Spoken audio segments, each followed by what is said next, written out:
আমাকে একজন ভাই চিঠি দিল, নুরি হুজুর, রসুল পাক যে অসাধারণ মানুষ, তার দলিল কি?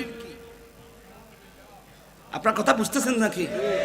এখন আমাদের অনেক ভাইরা আছে, রসুল আমাদের মতো সাধারণ মানুষ,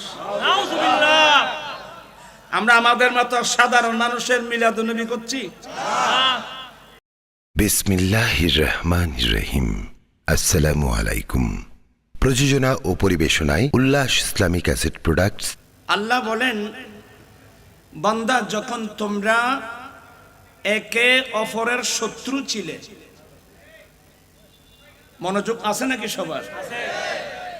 আল্লাহ বলেন, বান্দা যখন তোমরা একে অপরের শত্রু ছিলে, ইয কুনতুম আদাআ, যখন তোমরা একে অপরের দুশমন ছিলে, শত্রু ছিলে, অর্থাৎ ভালোবাসা, স্নেহ, মায়া মমতা, ভ্রাতৃত্ববোধ বলতে, ন্যায় নীতি বলতে কিছুই ছিল না।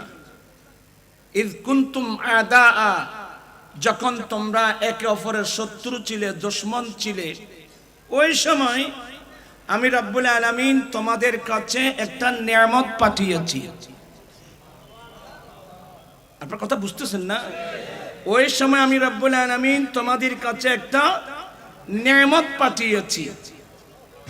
তো সেই নিয়ামত যখন আসলো, ফাআল্লাফা বাইনা কুলুবিকুম, তোমাদের অন্তরের মধ্যে আমি ভালোবাসা সৃষ্টি করে দিয়েছি। ফাসবাহতুম বিনিমাতি ইখওয়ানা, সেই নিয়ামতের উসিলায় তোমরা একে অপরের ভাই ভাই হয়ে গেছো।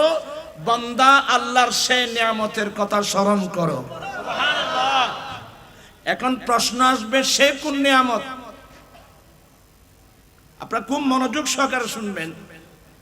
সেই কোন নিয়ামত, যে নিয়ামত আসার কারণে আমাদের অন্তর থেকে শত্রুতা মিটা ভালোবাসায় পরিবর্তন হয়ে গেল, আমাদের মধ্যে ভালোবাসা এসে গেল, ভ্রাতৃত্ববোধ এসে গেল, স্নেহ মায়া মমতাবোধ আসলো।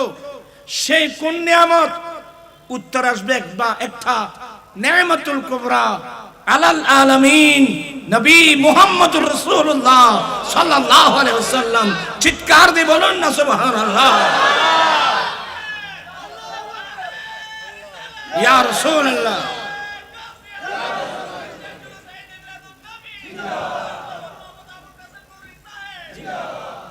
আমার নবী আসছেন, ভালোবাসা আসছে। আজকাল তো ভালোবাসাটা একটু বেড়ে গেল নাকি? আই লাভ ইউ, আমি তোমায় ভালোবাসি। কিন্তু বন্ধু, আপনি ভালোবাসা পেলেন কোথায়? জীবনে কোনোদিন স্টাডি করেছেন, গবেষণা করেছেন? আপনি ভালোবাসা পেলেন কোথায়? ভ্রাতৃত্ববোধ পেলেন কোথায়? মানুষ ছিল আকৃতিতে, মানবতাবোধ ছিল না, এগুলা পেলেন কোথায়? আরে অন্য মানুষের কথা কি বলবো? আপনারা যারা ইসলামের ইতিহাস জানেন বা পৃথিবীর ইতিহাস সম্পর্কে আইডিয়া যাদের আছে, এমন সমাজ ছিল, নিজের জন্মদাতা বাবা নিজের কন্যা সন্তানকে জীবিত মাটির নিচে দফন করে দিত।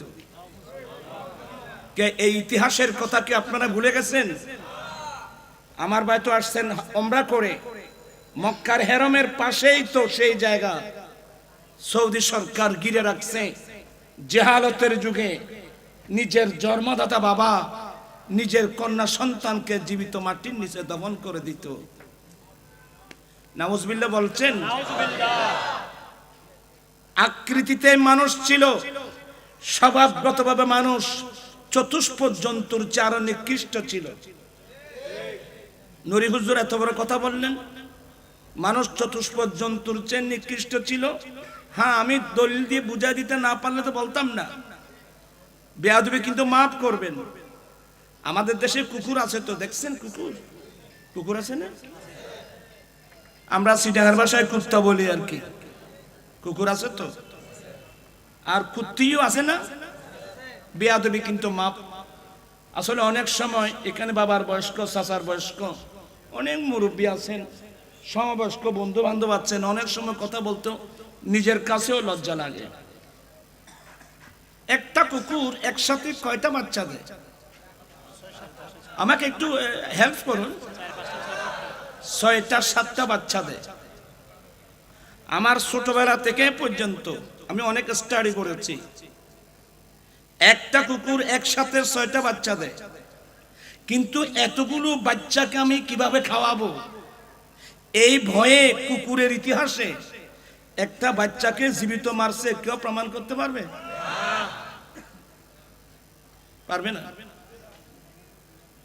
আপনাদের আইডিয়া কতটা আমি জানি না, আমার যতটুকু আইডিয়া, আমি ছোটবেলা থেকেই পর্যন্ত অনেক সময় কুকুর কি করে আমি এগুলো দেখি। কারণ বুক নলেজ সামান্য, আউট নলেজ এটা বিরাট ব্যাপার। পৃথিবীর ইতিহাসে একটা কুকুর একসাথে 7টা বাচ্চা দিল, কোন একটা বাচ্চাকে খাওয়ানোর ভয়ে জীবন্ত মেরে ফেলছে, পৃথিবীর ইতিহাসে কেউ প্রমাণ করতে পারবে না। বরঞ্চ দেখা যায় আমরা কোন সময় কোন একটা বাচ্চাকে ধরতে গেলে একসাথে দৌড় দিই। তাহলে মানুষ সৃষ্টির শ্রেষ্ঠ জাতি মানুষ, আকল বিবেক বুদ্ধি হুঁশ আকল যুক্তি সবগুলো মানব জাতিকে দিয়েছেন। কিন্তু সেই মানুষের ইতিহাসে পাওয়া যাচ্ছে মারাত্মক এই ঘটনা।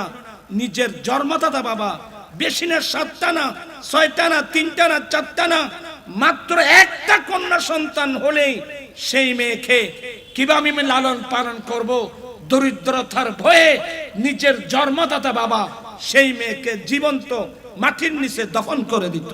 নাউজুবিল্লাহ মিন যালিক। আমি কি বুঝাতে পারলাম? তাহলে একটা কুকুর যদি একসাথে 7টা বাচ্চা দেওয়ার পরেও জীবনে কোনোদিন লালন পালনের ভয়ে কোনো বাচ্চাকে মারে নাই, আর আমরা আশরাফুল মাখলুকাত মানুষ, কিন্তু একটি কন্যা সন্তান হওয়ার কারণে সেই মেয়েকে জীবন্ত মাটির নিচে দফন করে দিত। আরো মারাত্মক কি জানেন? ইসলামের ইতিহাস যারা জানেন, কোন মেয়ের স্বামী যদি মারা যেত, স্বামীর সঙ্গে জীবিত স্ত্রীকেও স্বামীর সঙ্গে মাটির নিচে দফন করে দিত। হায় হায় হায় হায়। মানুষ ছিল, মানবতাবোধ ছিল না। আকৃতিতেই মানুষ, মানবতা কিসের নাম মানুষ জানতো না।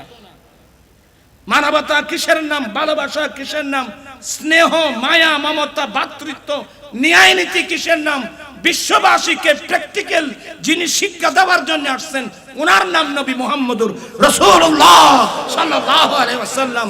চিৎকার দিয়ে বলুন না সুবহানাল্লাহ, আল্লাহু আকবার।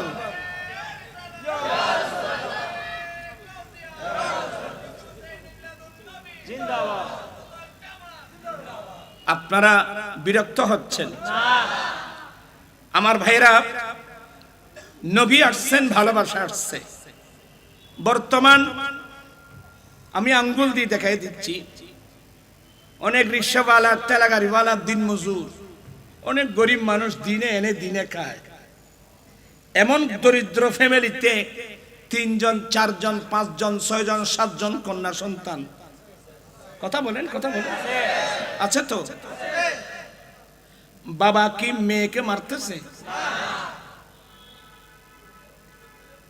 ওই যুগে তো একটা কন্যা সন্তান হলে মেরে ফেলতো, জীবন্ত দফন করে দিত। আর বর্তমান তো একদম গরিব রিক্সাওয়ালা ঠেলাগাড়িওয়ালা দিন মজুরের ঘরে 7টা কন্যা সন্তান হলেও তো। কিন্তু মূল কারণটা কি? রিক্সাওয়ালা ঠেলাগাড়িওয়ালা দিন মজুর গরিব মানুষ আরেকটা মারাত্মক বিষয়। সে বিষয় কি? বর্তমান বিশেষ করে আমাদের চট্টগ্রাম, দুঃখ লাগে, মোগল আমল থেকে এই চট্টগ্রামের নাম ইসলামাবাদ। এই চট্টগ্রামের অপর নাম কি? ইসলামাবাদ। মোগল আমল থেকে এই চট্টগ্রামের নাম ইসলামাবাদ। এখন ইসলামাবাদ থেকে ইসলাম একেবারে বিলুপ্তির পথে। মারাত্মক প্রথা সৃষ্টি হয়ে গেছে, যৌতুক প্রথা। যে যৌতুক প্রথার বিরুদ্ধে আজকে 12 বছর পেরিয়ে 13 বছর ধরে আমি গুনাহগার আন্দোলন করে যাচ্ছি। অথচ আঞ্জুমানে রাসবিয়া নুরিয়া এটা একটা আধ্যাত্মিক তরিকতের সংগঠন, অরাজনৈতিক। কিন্তু আমি অরাজনৈতিক সংগঠন করে আমার মানবতা আমাকে বাধ্য করছে, আল্লাহর কানুন আমাকে বাধ্য করছে। কিয়ামতের মাঠে আমি কি জবাব দেব? আজকে লক্ষ লক্ষ গরিব ঘরে মেয়েরা উপযুক্ত, যৌতুকের কারণে মেয়েদের বিয়ে হচ্ছে না। কত মেয়ে স্বামীর ঘরে গিয়ে লাঞ্ছনার শিকার হচ্ছে, ঠিক কিনা ভাইয়েরা আমার? আমার জীবন মরণ সাজাবো মাদানী রঙে, আমার জীবন মরণ সেই রঙে রঙিন হলে আল্লাহ রাসূল থাকবে আমার সঙ্গে। আমার জীবন মরণ। আপনাদের এই আওয়াজ হবে না, আপনারা আর অনেক মানুষ দাঁড়িয়ে আছে, আপনারা একটু সামনে আসেন। ফিসমিকে চাইতাম গই দিন, সামনে আসতাম গই দিন। আপনারা দাঁড়াই আছেন, আপনারা একটু ভিতর ঢুকে যান। যারা দাঁড়াই আছেন একটু ভিতরে ঢুকে যান, এখানে অনেক জায়গা আছে। বাবা আমি বলছি, তুমি না। সবাই সবাই সামনে আসেন। আল্লাহুম্মা সাল্লি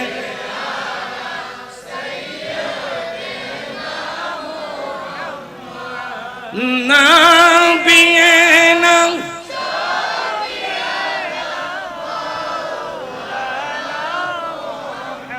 বন জঙ্গলাত বাঘ হরিণে চিনিল দয়াল নবী, হর মানব হয়ে চিনিলি না রে, দুঃখ রইল মানেতে।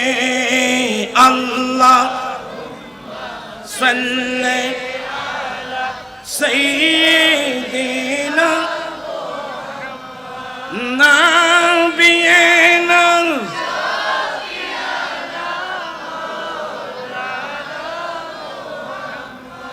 আর একটু মহব্বত নিয়ে, আল্লাহ তুমি দয়া করো নসিব করো না, আল্লাহ তুমি দয়া নসিব করো।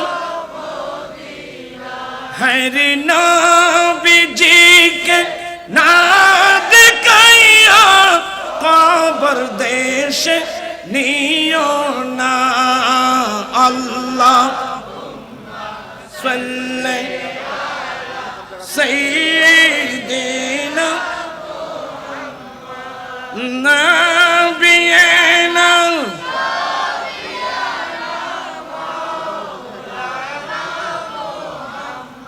বলি দিগের রাজা মহারাজ লমুদির সালাম কানি আব্দুল। কি বিরক্ত হচ্ছেন? ভালো লাগতেছে? বলি দিগের রাজা মহারাজ লমুদির সালাম কানি আব্দুল কাদের জিলানী। কৃপা করে রাখ মোদের লাজ অবকুতুবে রব্বানি আব্দুল কাদের জিলানী।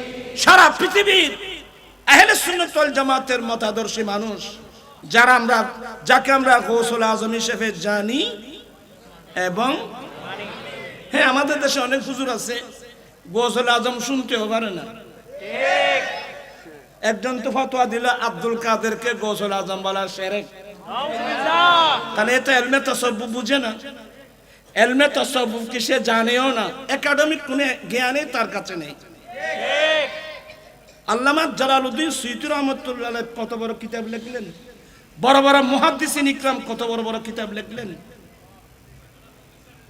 আর এদের এই সমস্ত কথা শুনে শুনে অনেক স্কুল কলেজ ইউনিভার্সিটির ছেলেরাও তাদের সঙ্গে সঙ্গে তাল মিলায়।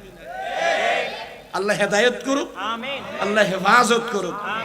আমি অনুরোধ জানাবো, যার কাছে যে বিষয়ে কোনো নলেজ নাই সে বিষয়ে কথা না বলাটাই ভালো। আপনি কি দেখছেন, কয়টা কিতাব দেখছেন, কত কোন কোন মুহাদ্দিসের নাম বলতে পারবেন যারা গৌসে পাকের শানে কিতাব লিখছে?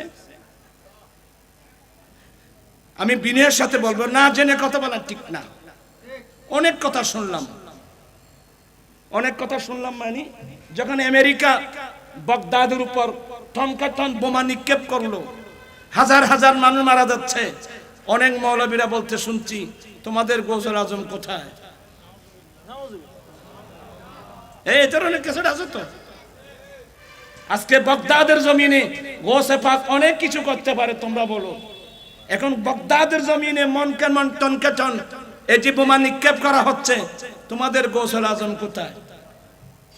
আরেকজন বক্তব্য রাখলো, অনেক নবীর প্রেমিক আছে, একটা গাড়ি কিনছে, গাড়ির পিছনে খাজা আল্লাহর ওলির নাম দিয়েছেন খাজা বাবা। কথা বলছেন নাকি? কি নাম দিয়েছেন? কেউ গৌসে পাকের নাম দিয়েছেন, কেউ গৌসুল আজম মাঝভান্ডারের নাম দিয়েছেন, কেউ খাজার নাম দিলেন। তা এক মৌলবী ওয়াজ করতেছে, বলে দেখেন এই গাড়িটা গিয়ে অ্যাক্সিডেন্ট করে পুকুরে পড়ে গেল। এই গাড়িটা গিয়ে কোথায় পড়ে গেল? পুকুরে পড়ে গেল। তো এখন হুজুর বলতেছে, কই তোমার খাজা বাবা কই? আমি এক খালামিয়া বাজারের পাশে এক জায়গায় মৌলবীরা বলছে, আমি বললাম ওনার কাছে বলবা হুজুর আমি খাজা বাবা লেখছি গাড়ির পিছনে, সামনে লেখছি আল্লাহ হাফেজ। কথা বুঝতেছেন না মনে হয়? আমি খাজা বাবা লেখছি কোথায়, কিন্তু গাড়ির সামনে কি আছে? তা আপনি যে বললেন গাড়ি অ্যাক্সিডেন্ট হলো কেন, তোমার খাজা হয়ে গেল কোথায়? এখন আমি যদি প্রশ্ন করি সামনে লেখা আছে আল্লাহ হাফেজ, আল্লাহ কোথায়? কি উত্তর দেবেন বাবা? কথা বলতে অত্যন্ত হুঁশিয়ার সাবধান। আপনি কোরআন শরীফ পড়েন নাই? ওয়ালা নাবলুওয়ান্নাকুম বিশাইইম মিনাল খাউফি ওয়াল জু ওয়া নাকসিম মিনাল আমওয়ালি ওয়াল আনফুসি ওয়াস সামারাত ওয়া বাশশিরিস সাবিরিন। হুজুর দাবি করছেন কোরআন শরীফের একটা আয়াত পর্যন্ত আইডিয়া নাই।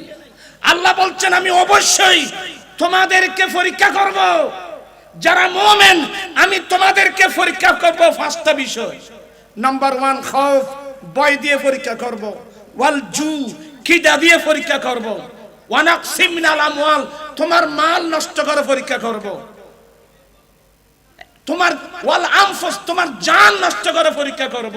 ওয়াস সামারাত, তোমার ফল ফ্রুট নষ্ট করে আমি পরীক্ষা করব। আপনি ইমানদার, আপনার গাড়ি যখন অ্যাক্সিডেন্ট করলো আপনাকে বুঝতে হবে নিশ্চয় আল্লাহ আমাকে পরীক্ষা করতেছে। আমার জান নষ্ট করে, আমার মাল নষ্ট করে, আমার ফল ফ্রুট নষ্ট করে আল্লাহ আমাকে পরীক্ষা করছেন। আমি হাই হুতাশ করব না, আমি বলবো ইন্না লিল্লাহি ওয়া ইন্না ইলাইহি রাজিউন। তো মৌলবীরা যদি কোরআন আর আয়াত না বুঝে,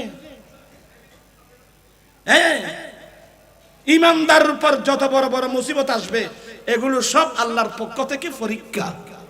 কথা বলছেন না কেন? এরপর আল্লাহ থেকে কি সেই পরীক্ষার মধ্যে আমাদের কি কি করতে হবে? আমার গাড়ি আল্লাহ হাফেজ লেখা থাক, পিছনে গরিব নামাজ লেখা থাক, আমার গাড়ি অ্যাক্সিডেন্ট করলো, আমাকে বুঝতে হবে এটা আল্লাহ আমাকে পরীক্ষা করতেছেন। আমার মাল নষ্ট করে, আমার জান নষ্ট করে আল্লাহ আমাকে পরীক্ষা করতেছেন। আল্লাহ বলেন এসব বিপদের সময় ওই সমস্ত মানুষের জন্য সুসংবাদ যারা ধৈর্য ধারণ করবে। তো হুজুর তো কি বলতেছে হুজুরও জানে না, কোথায় কোরআন, কোথায় হাদিস, কোথায় ফিকহ, কোথায় ফতোয়া। হ্যাঁ, তাদের সাথে সাথে কিছু আমাদের বিপদগামী ছেলেরাও উল্টা সিধা কথা বলে।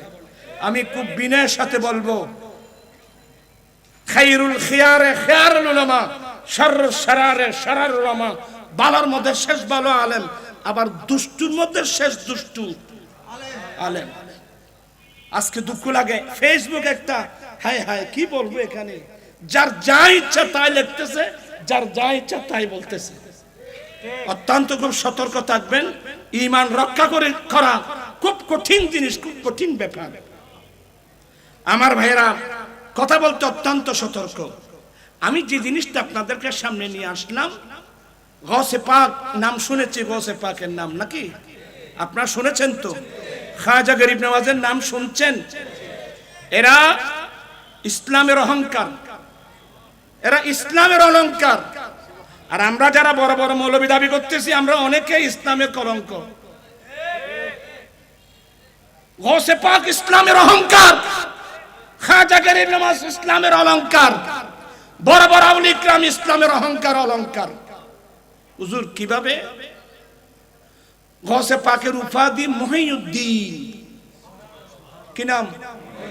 গৌসে পাকের উপাধি হলো মহিউদ্দিন, দিন কো জিন্দা করনে वाला, ধর্মের পুনর্জীবন দানকারী।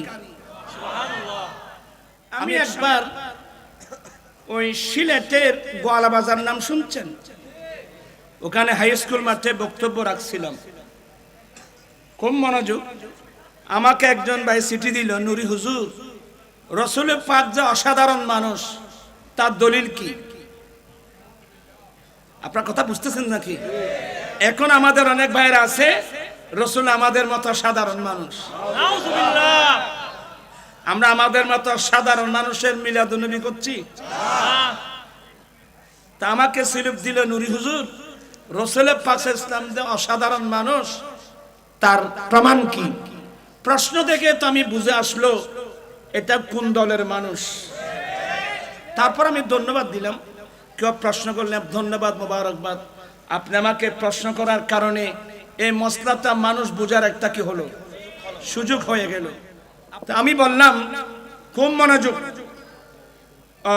আমি বললাম আপনাদের হুজুর একটা আয়াত বেশি তেলাওয়াত করে, কুল ইন্নামা আনা বাশারুম মিসলুকুম ইউহা ইলাইয়া আন্নামা ইলাহুকুম ইলাহুম ওয়াহিদ।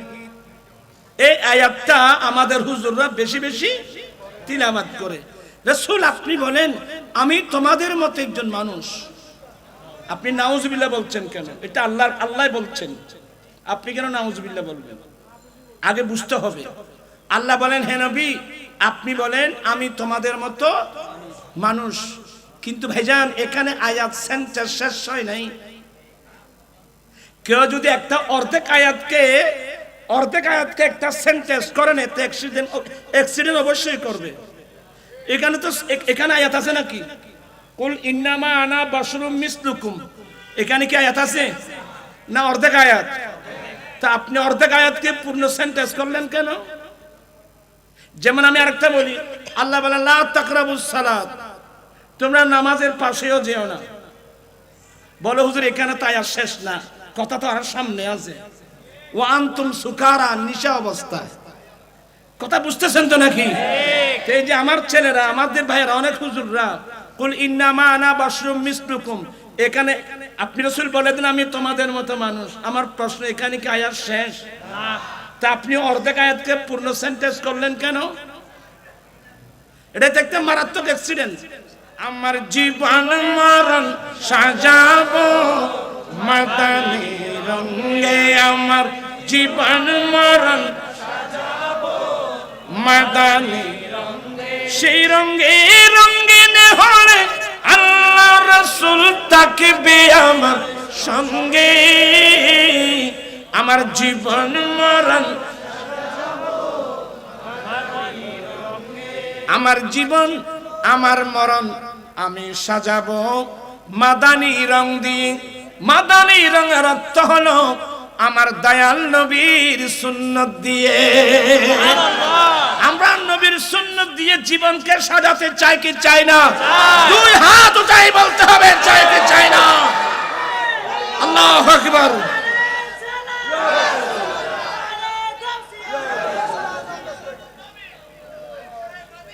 কুল ইন্নামা আনা বাশারুম মিসলুকুম, হে নবী আপনি বলুন আমি তোমাদের মতো মানুষ। ইউহা ইলাইয়া, তবে আমার কাছে ওহী আসে, আমার কাছে ওহী আসে। কি মানে তোমাদের কাছে? তাহলে তো নবী আমাদের মতো না। এটাকে বলা হয় ফসলে কুল্লি। এই গ্রামার, এই মন্তেকের ভাষা আপনি বুঝবেন না, এটা বলে ফসলে কুল্লি। এই ছেলে কথা বলছো কেন? তা আমি বললাম ভাইজান এই আয়াতে কারিমা তো আমরা তেলাওয়াত করি, খুব মনোযোগ। কুল ইন্নামা আনা বাশারুম মিসলুকুম ইউহা ইলাইয়া, হে রাসূল আপনি বলেন আমি তোমাদের মতো মানুষ, আমার কাছে ওহী আসে, তোমাদের কাছে এটা কি নবী আমাদের মতো মানুষ বলার জন্য নাযিল হয়েছে? আসলে কোরআন শরীফটা হলো অলরেডি একটা বিজ্ঞান। কোরআন শরীফটা হলো কি বিজ্ঞান। আপনার মার্কেটে গেলে একটা বই নেবেন, বিজ্ঞান না কোরআন, বাই মোহাম্মদ নুর ইসলাম। সে আপনার মতো ইংরেজি শিক্ষিত, বাংলা শিক্ষিত মানুষ।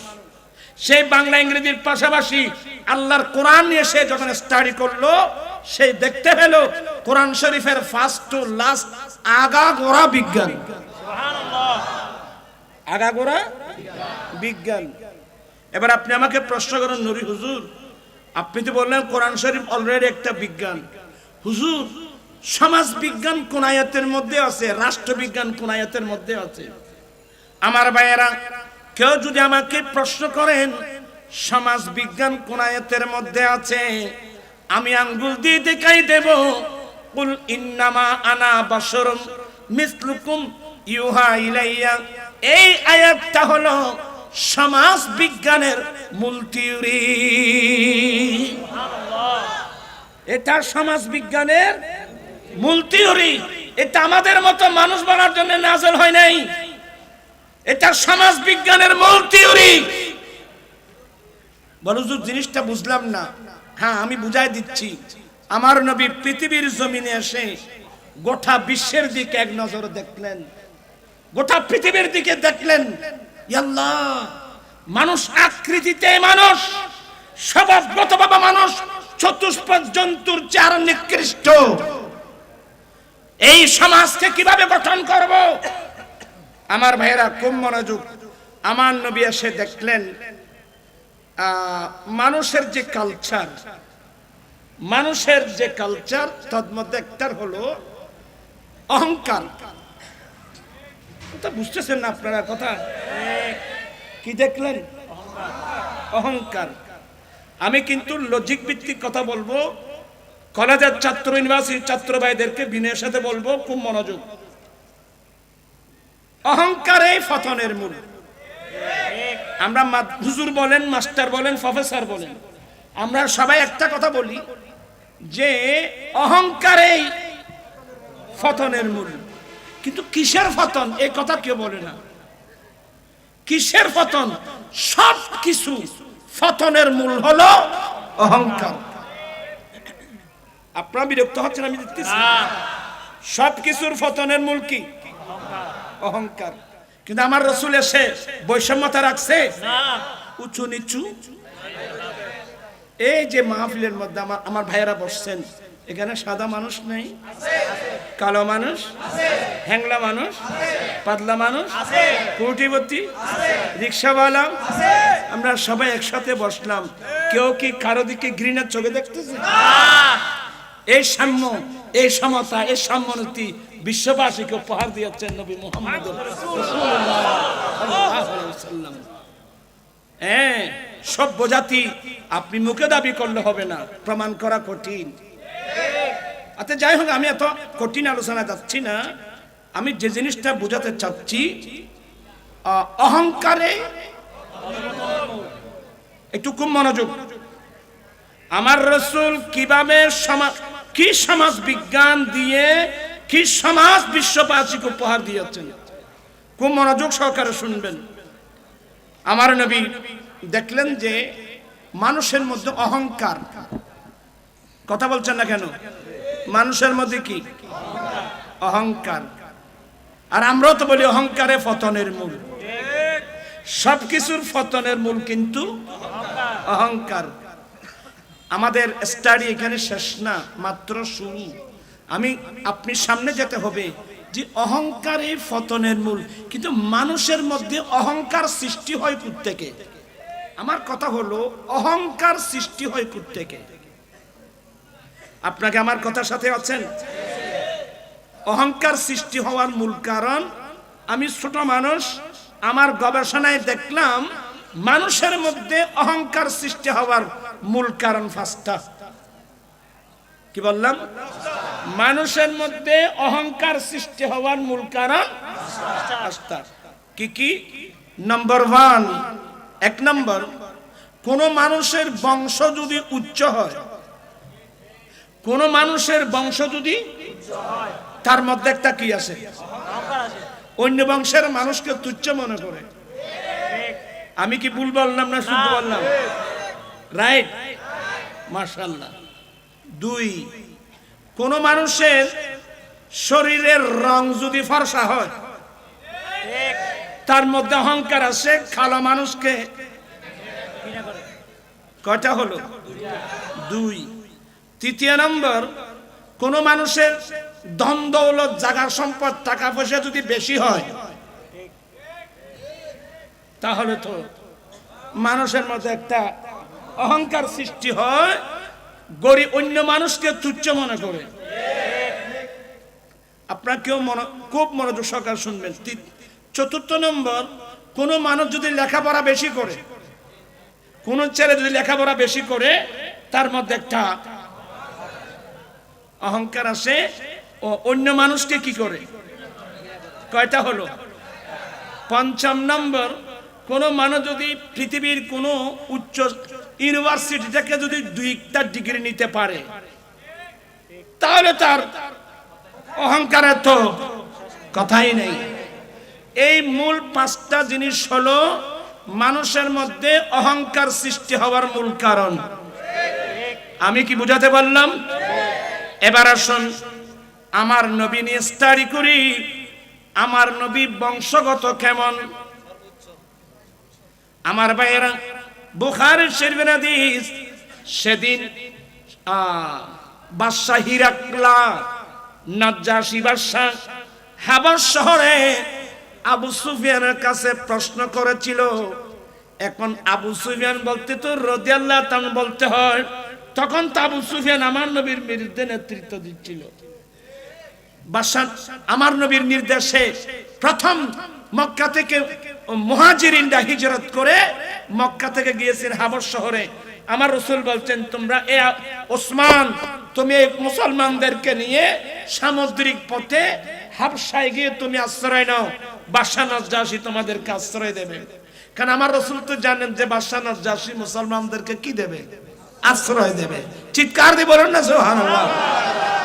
ঠিক এই বাদশা নাজ্জাশী আশ্রয় দিলেন। এই সংবাদ শুনে আবু সুফিয়ান বিরাট দল নিয়ে আবিসিনিয়ায় গিয়েছিল। বাদশা নাজ্জাশী, বাদশা সাহেব, আমাদের মক্কার কিছু দুষ্কৃতকারী আপনার দেশে এসে আশ্রয় নিয়েছে, আমরা আসছি, আমাদের এই লোকগুলোকে ওয়াপস ফিরিয়ে দেন। বাদশা নাজ্জাশী বলেন, আমি তো ওদেরকে আশ্রয় দিয়েছি, তোমরা বললে তোমাদেরকে দিয়ে দেবে, এমন হতে পারে না। সমস্যা কি এটা বলো। বলে সমস্যা, মুহাম্মদ একজন আসছে, আমাদের মূর্তি পূজাকে গালি দিচ্ছে, সেই নতুন ধর্ম নিয়ে আসছে। ও আচ্ছা, আচ্ছা তুমি দাঁড়াও, তোমার সঙ্গে কে কে আসছে? বলে অমুক। তোমরা পিছনে দাঁড়াও। মক্কায় যিনি নবী দাবি করছেন ওনার সম্পর্কে আমি কিছু প্রশ্ন করব, সে যদি সত্য উত্তর দেয় তোমরা হ্যাঁ বলবা, মিথ্যা বললে ধরে দিবা। আবু সুফিয়ান বলে, এই সিস্টেম না করলে আমি সেদিন মিথ্যা বলতাম। বাদশা নাজ্জাশীর প্রথম প্রশ্ন, আবু সুফিয়ান, মক্কায় যিনি নবী দাবি করছেন উনি বংশগত কেমন? প্রথম প্রশ্ন। কারণ কোন একজন লিডার, বুঝাবার জন্য বলছি, কোন একজন লিডার যদি সামনে আসে, মানুষ তার থেকে অনেক খুঁটিনাটি দুস্ত্রুটি বের করে। কথা বলছেন না কেন? এই দুস্ত্রুটি বের করার মধ্যে একটা হলো উনি বংশগত কেমন। এভাবে অনেক ত্রুটি বের করে। আরে আমার আল্লাহ আমার রাসূলকে এমন ভাবে বানিয়েছেন, কিয়ামত পর্যন্ত পৃথিবীর কোন মানুষ আমার নবী থেকে কিঞ্চিত পরিমাণ ত্রুটি বের করার পথ আল্লাহ রাখেন নাই। চিৎকার দিয়ে বলুন না সুবহানাল্লাহ।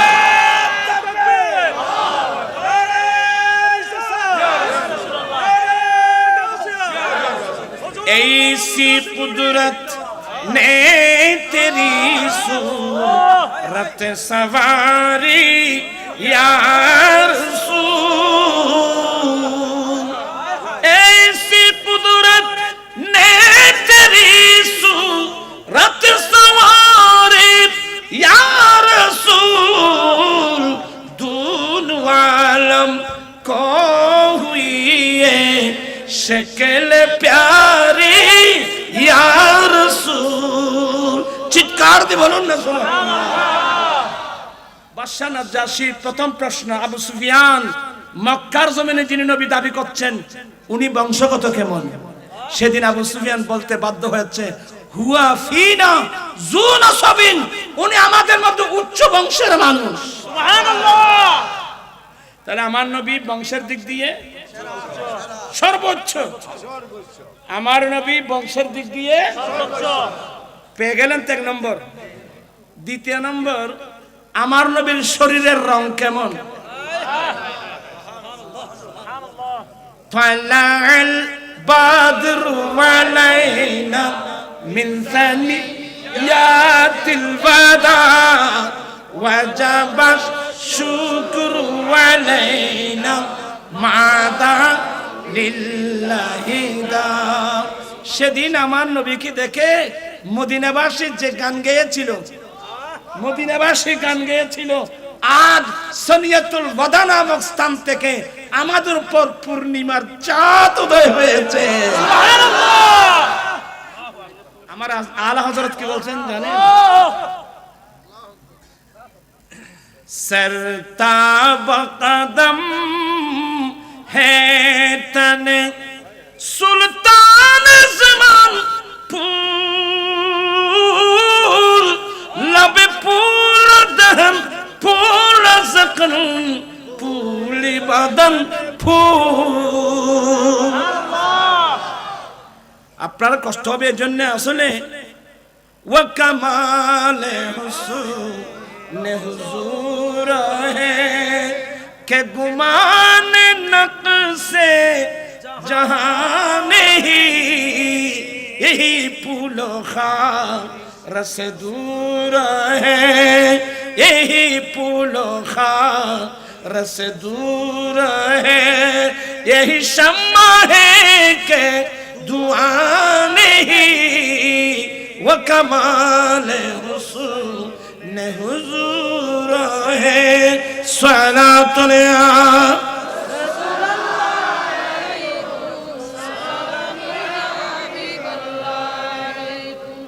এত লম্বা আলোচনা যাচ্ছি না, আমি শেষ করে দিচ্ছি। আমার নবী কেমন সুন্দর, আমার নবী কেমন সুন্দর, বর্ণনা করার ভাষা নাই, তেমন সুন্দর। সুবহানাল্লাহ। আলা হযরতের একটা কালাম, हुस्न यूसुफ पे कटे मिस्र में अंगश्त जना, हुस्न यूसुफ पे कटे मिस्र में अंगश्त जना, सर कटाते हैं तेरे नाम पे मर्दाने अरब।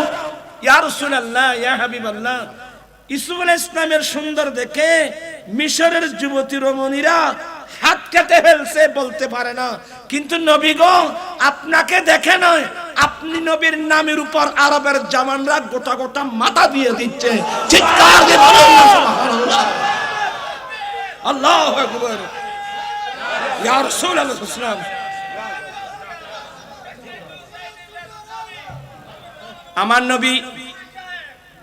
আমার নবী বংশের দিক দিয়ে সর্ব।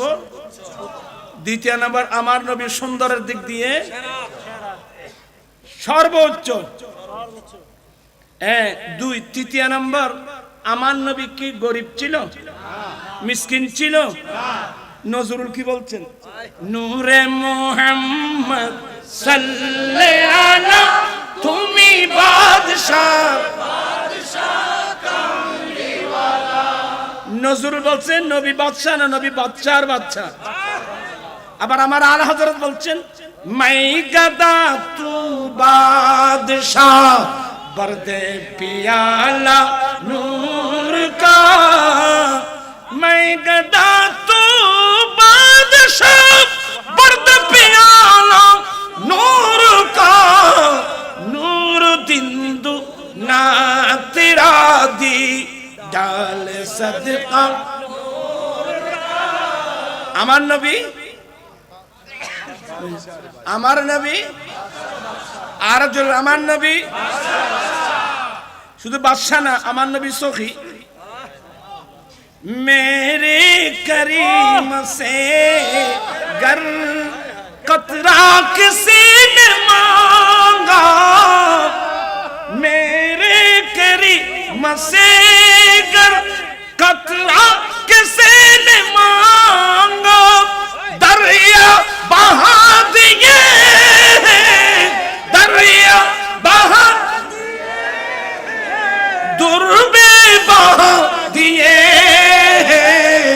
उनकी महक ने दिल के ऊंचे खिला दिए আমার নবী বাদশার সুবহানাল্লাহ বলবেন না তাহলে কয়টা হয়ে গেল এক নম্বর আমার নবী বংশের দিক দিয়ে সর্বোচ্চ সুন্দরের দিক দিয়ে সর্বশ্রেষ্ঠ তারপরে দৌলতের দিক দিয়ে কয়টা হলো আচ্ছা আমার নবীর লেখাপড়া কেমন আমার নবী লেখাপড়া কেমন জানি না আমার রাসূল কি বলছেন পড়ুন ক্বালা রাসূলুল্লাহ সাল্লাল্লাহু আলাইহি ওয়াসাল্লাম আনা মদিনাতুল ইলমি ওয়া আলিয়ুম বাবুহা আমার দয়ার নবী বলেন হে আমার উম্মত আমি নবী জ্ঞানের শহর আমি নবী জ্ঞানের শহর এই শহরের দরওয়াজা আলী আমার নবী আরো বলেন আনা দারুল হিকমতে ওয়া আলিয়ুম বাবুহা আমি নবী বিজ্ঞানের ঘর এই ঘরের দরওয়াজা আলী সুবহানাল্লাহ আমার নবীর উস্তাদ আর রহমান আল্লামাল কোরআন আমার নবীর ডাইরেক্ট উস্তাদ রহমান আল্লাহ আল্লাহ নবীকে শিক্ষা দিয়েছেন আল কোরআন কোরআন কাকে বলে আল্লাহ নিজে বলছেন তিবিয়ানাল লিকুল্লি শাই কোরআন এমন একটা কিতাব যে কিতাবের মধ্যে সৃষ্টির শুরু থেকে শেষ পর্যন্ত কি হয়েছে হচ্ছে হবে প্রত্যেক কিছুর বিস্তারিত বর্ণনা এই কোরআন শরীফে আছে আজকে সে কোরআন ছেড়ে দেওয়ার কারণে আমরা মুসলমানের বিপর্যয় একটা কিতাব পড়ছেন আমার রাসূল ঘোষণা দিলেন আমি জ্ঞানের শহর পৃথিবীর যত বড় জ্ঞানী হোক সে কোনোদিন বলতে পারবে আমি জ্ঞানের শহর আমার রাসূল বলেন আমি জ্ঞানের শহর আমার নবী আমি জ্ঞানের শহর এই শহরের দরওয়াজা আলী আর শিক্ষা দিয়েছেন কে আল্লাহ আপনারা বিরক্ত হচ্ছেন